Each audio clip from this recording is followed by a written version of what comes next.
And Elena's asking Damon, what happens if I'm a ripper? And Damon's like, you're not. And she's like, well, what happens if I am? And he's like, well, then pick someone and we'll find out. So Elena starts scanning the different students in the lecture hall, and she hones in on one guy that looks super spaced out, and Damon says, stoner guys are no good to grab. They're too paranoid and you don't want the extra buzz. So this kind of confirmation that if you feed on a human who is like high or drunk, that you feel those effects? Because that's really interesting. And that makes sense because I felt like whenever Damon was feeding on Vicky, he looked like he was really high and he was like really crazy. And you know, Vicky was canonically a drug addict, so that makes sense. Anyway, Elena then looks at a girl who's vigorously taking notes, and Damon says, now she's fun-sized, but a little too alert. Geeky girls are inherently suspicious of anyone who's nice to them.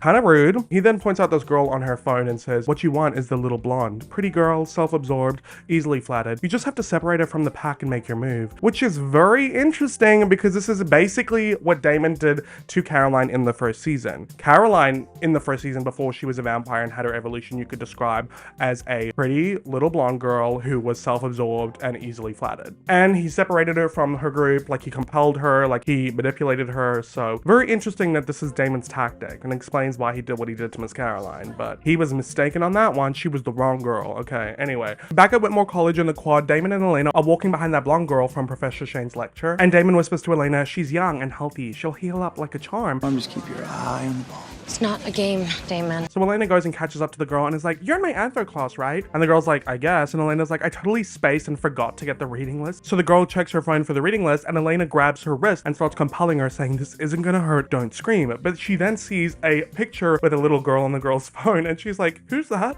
And the girl's like, my baby sister. And Elena's like, get out of here, go back to class. And she compels her, so the girl leaves. And Damon's like, what the hell, Elena? And Elena's like, I'm sorry, like I just saw the picture. And Damon's like, everybody is someone's uncle or father or camp counselor or Bible study teacher. Elena, you don't know these people. Why do you care? And Elena's like, I care because it's still me. I still have the same feelings, Damon. Sorry if that spoils your master plan to turn me into some super vampire. Okay, girl, what did you expect? I mean, most humans have families. Her sister's gonna be fine. Her baby sister's gonna get to see her big sister, you know, when she comes back home to do her laundry. Like, it's not a big deal. It's not that deep. Damn, Damon's really got his work cut out for him. Bonnie then rejoins them and asks them what's going on, and Damon says, oh, nothing. Elena's just educating me on the importance of feelings. And Bonnie then hands Elena a flyer that she found, and it's for a murder house frat party that night. And Damon's like, nice, this answers all of our problems. A frat party, douche central, which is why you'll be eating very well tonight. So we're gearing up, guys, for that frat party. If you know, you know.